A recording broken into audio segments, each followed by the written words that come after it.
قمر جاوید باجوہ صاحب کو، یعنی گریٹ مین، اینڈ میں ہائیسٹ اسٹیم کے ساتھ میں، ہائی ریسپیکٹ کے ساتھ میں ان کا شکریہ ادا کرتا ہوں کہ یہ کام انہوں نے پاکستان کو، کہ جو جس وقت اتنے خطرات ہیں اس وقت میں انہوں نے یہ کام کر دیا ہے، جو کہ ایک اتنا بڑا مقام پہ انہوں نے کھڑا کر دیا ہے.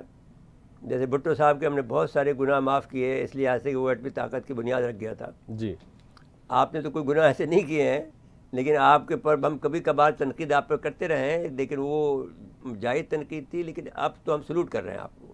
بالکل. And to the best of ہمارا سارا ادارہ، ہمارا پاکستان میں سچ ٹی وی کا جو ہمارا چیئرمین ہے اس کی طرف سے بحیثیت ایڈوائزر ان کے میں آپ کو مبارکباد پیش کرتا ہوں. آپ کا انتہائی دل سے شکر گزار ہوں. میں بہاری نہیں ہوں، لیکن میں بہاریوں کو یہ سمجھتا ہوں کہ ان لوگوں نے